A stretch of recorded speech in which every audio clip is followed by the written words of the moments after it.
আমি পদ্মজা পর্ব ২ লিখেছেন ইলমা বেহরোজ। মোর্শেদ মোড়লেই এমফাইসিমার রোগটা ধরা পড়ে ৭ বছর আগে। মোর্শেদের আজমা ছিল, আবার ধূমপানে খুবই আসক্ত ছিলেন।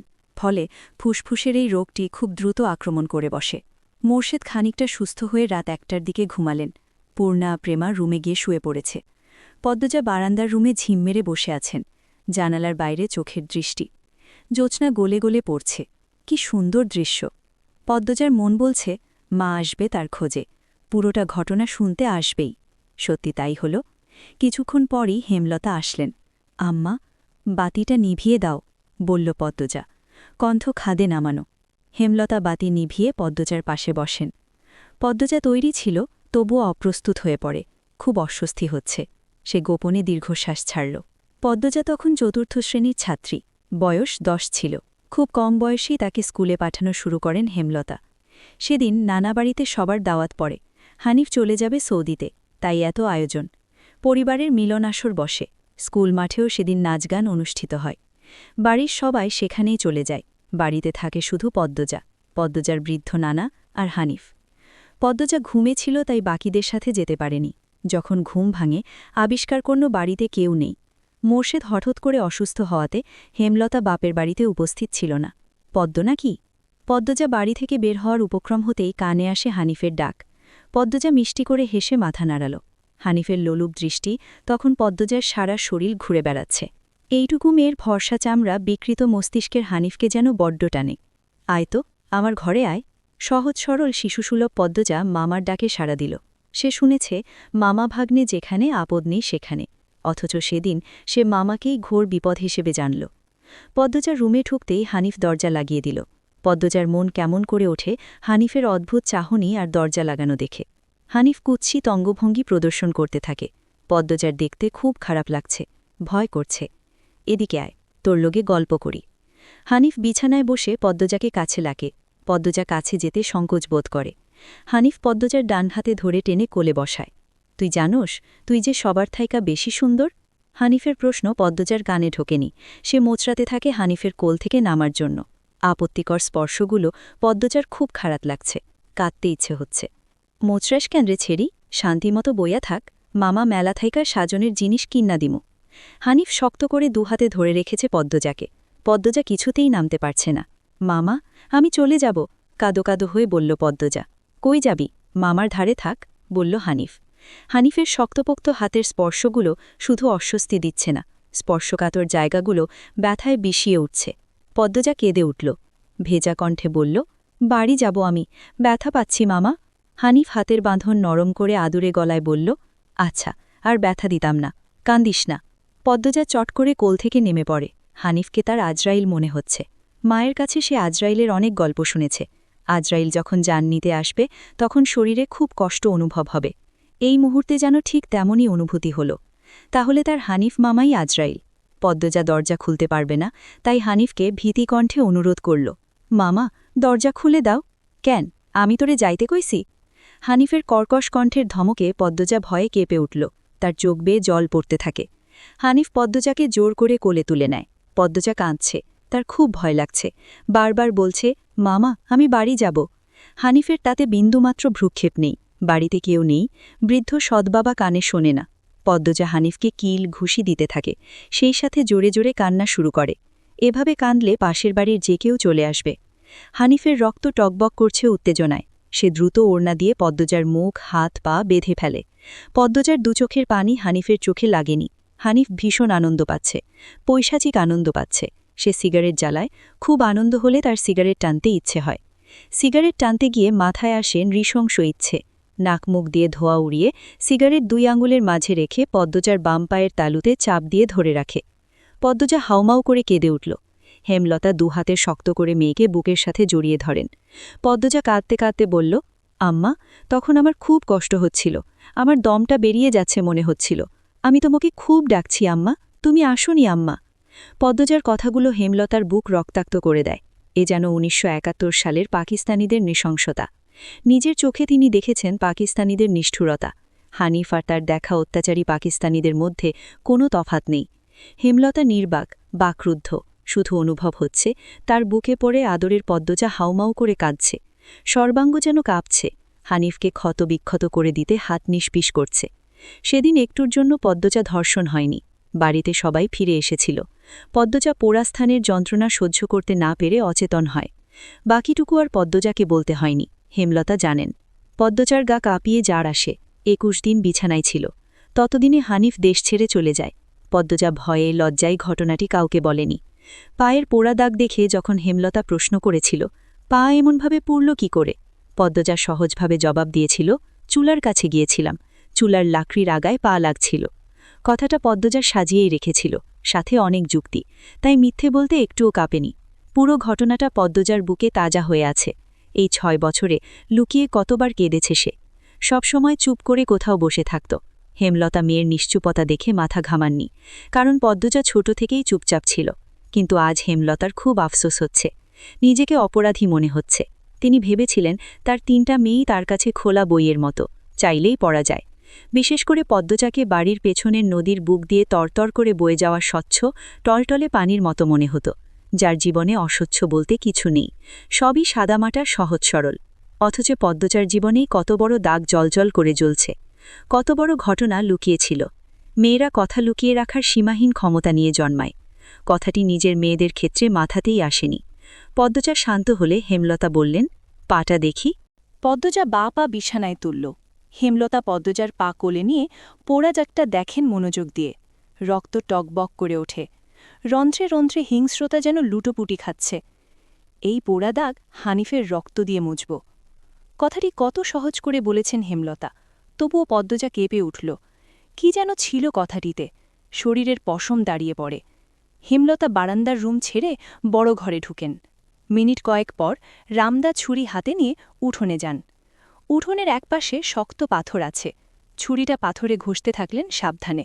ঘষতে ঘষতে পাথর গরম হয়ে আগুনের স্ফুলিঙ্গ দেখা দেয়, মানে ধার হয়ে গেছে। পদ্মজা বারান্দা থেকে দেখছে, অজানা আশঙ্কায় তার বুক কাঁপছে। হেমলতা বারান্দা পেরিয়ে রুমে ঢুকতে যাবে, তখন পদ্মজা উৎকুণ্ঠিত গলায় ডাকল, আম্মা। আন্নার চাচার এক মেয়ে নিখোঁজ শুনেছিস তো বড়দের মুখে? সেই মেয়ের ধর্ষক হানিফ, ধর্ষণের পর পুঁতে ফেলেছে। অলন্দপুরের এই একটা মানুষই এতটা নৃশংস। আমি তখন ঢাকা পড়তাম, বাড়ি এসে জানতে পারি ঘটনা। আম্মার অনুরোধ আর কান্নায় আমি সেদিন মুখ খুলিনি। এত বড় পাপ চেপে যাই, সেই শাস্তি আমি ধীরে ধীরে পাচ্ছিলাম। আজ পুরোপুরি পেয়ে গেলাম, আমার পাপের শাস্তি শেষ হয়েছে। হেমলতা কথা শেষ করে জায়গা ত্যাগ করলেন। কি ধারালো প্রতিটি বাক্য! হেমলতার মুখ দিয়ে যেন আগুনের স্ফুলিঙ্গ বের হচ্ছে। পদ্মজার মস্তিষ্ক শূন্য হয়ে পড়ে। আপা, স্কুলে যাবা না? পূর্ণা পদ্মজাকে জিজ্ঞাসা করল। যাব। তাড়াতাড়ি করো। তাড়া দিয়ে পূর্ণা বাড়িতে ঢুকল। পদ্মজা বাড়ির পিছনের নদীর ঘাটে উদাসীন হয়ে বসে আছে। এই নদীর নাম মাদিনী, ছদ্মনাম। গ্রীষ্মকাল বিদায়ের ৩ সপ্তাহ চলছে, এখন বর্ষাকাল। মাদিনী জলে কানায় কানায় ভরে উঠেছে। সে যেন স্রোতস্বিনী, ঘোলা জলের একটানা স্রোত বয়ে যায় সাগরের দিকে। উজান থেকে ভেসে আসছে ঘন সবুজ কচুরিপানা। পদ্মজার এই দৃশ্য দেখতে বেশ লাগে। নিষ্পলক চোখে তাকিয়ে আছে মাদিনীর স্বচ্ছ জলের দিকে। মাদিনীর বুকের ওপর দিয়ে একটা লঞ্চ যাচ্ছে। লঞ্চ দেখে ১ মাস আগের ঘটনা মনে পড়ল তার। সেদিন রাতে হেমলতা ছুরি ধার দিয়ে রুমে ঢুকে গেলেন। পদ্মজা কাপা পায়ে রুমে ঢুকে বিছানায় শুয়ে পড়ে। কিছুক্ষণের মধ্যেই ঘুমিয়ে পড়ে। এর পরদিন স্কুল থেকে বাড়ি ফিরে নামাজ পড়ে খেতে বসল, তখন হিমেল হন্তদন্ত হয়ে বাড়িতে ঢুকে। হিমেল হচ্ছে হেমলতার ছোট ভাই। আপা, এই পদ্ম, আপা কই? হিমেলের কণ্ঠ। কি হয়েছে মামা? জবাব দিল পদ্মজা। পদ্মজার প্রশ্ন উপেক্ষা করে হিমেলকে হেমলতা ডাকল। আপা, এই আপা। হেমলতা বাড়ির পিছন থেকে ব্যস্ত পায়ে হেঁটে আসেন। কি হয়েছে? হিমেল হেমলতাকে দেখে হাউমাউ করে কেঁদে উঠল। আপা, ভাইজান খুন হইছে, রাইতে কে জানি মাইরে ফেলছে রে আপা। হিমেল কাঁদতে কাঁদতে হাঁটু ভেঙে বসে পড়ল। তাৎক্ষণিক সন্দিহান চোখে মায়ের দিকে তাকাল। হেমলতাকে দেখে মনে হল তিনি চমকেছেন, অথচ তার চমকানোর কথা ছিল না। নাকি হিমেলের সামনে অভিনয় করলেন? পূর্ণা আর প্রেমাকে ওদিক আসতে দিস না পদ্ম, আমি আসছি। হেমলতা বাড়ির বাইরে মিলিয়ে যান। হিমেল পাশে খুঁড়িয়ে খুঁড়িয়ে হাঁটছে। ছেলেটা বোকাশোকা, জন্মগত প্রতিবন্ধী। ২২ বছরের হিমেল এখনও শিশুদের মতো আচরণ করে, কথায় কথায় খুব কাঁদে। সেখানে তার ভাই খুন হয়েছে, ১ মাস তো প্রতিদিন নিয়ম করে কাঁদবে। পদ্মজা রাতেই ভেবেছিল এমন ঘটনা ঘটতে পারে, তবুও এখন ভয় পাচ্ছে খুব। পুলিশ কি এসেছে? মাকে কি ধরে নিয়ে যাবে? ভাবতে গিয়ে পদ্মজার বুক ধক করে উঠল।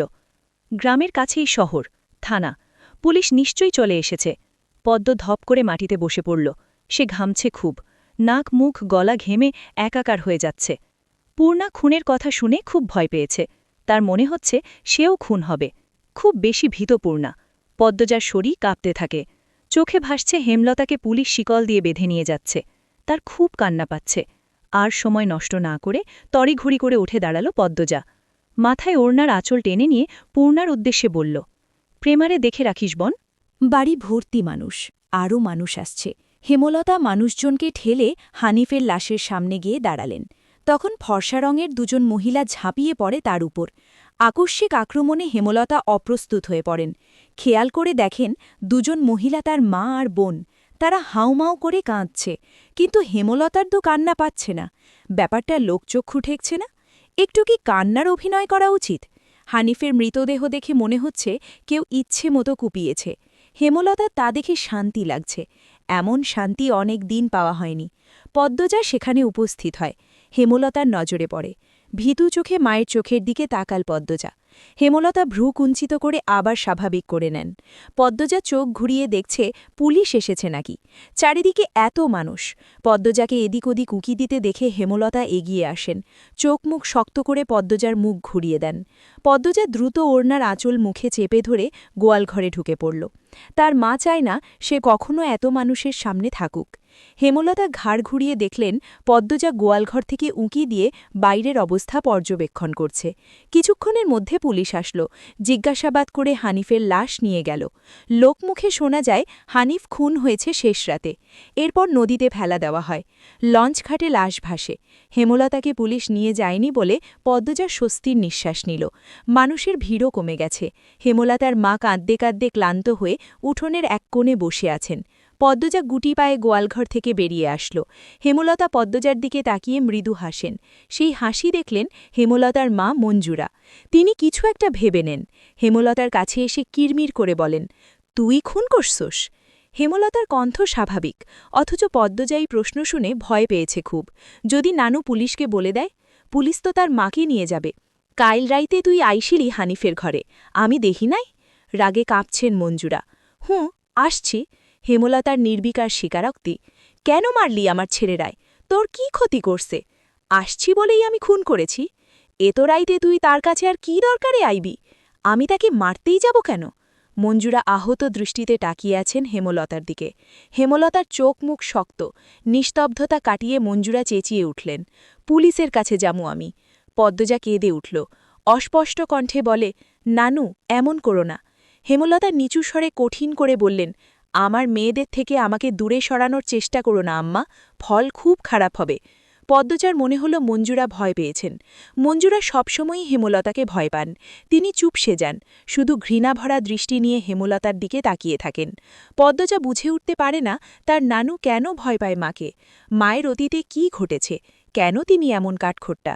ছেলের খুনিকে কোনো মা ছেড়ে দেয়, নানু কেন ছাড়লেন? মেয়ে বলে, নাকি অন্য কারণ? কোনো উত্তর নেই। এসব ভাবলে উল্টো মাথা ব্যথা ধরে। অন্য ৮-১০টা পরিবারের মতো কেন নয় তারা?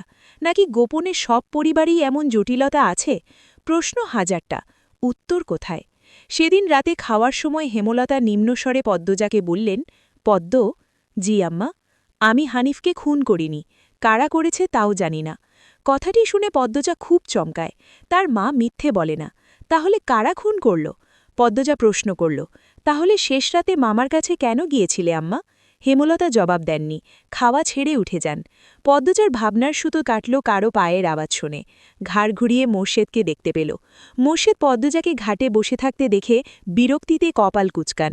এই ছেড়ি, যা এনথাইকা। পদ্মজার কান্না পায়। খুব খারাপ লাগে। নিঃশব্দে এক ফোঁটা জল গড়িয়ে পড়ে। তা আড়াল করে ব্যস্ত পায়ে বাড়ির ভেতর চলে যায়।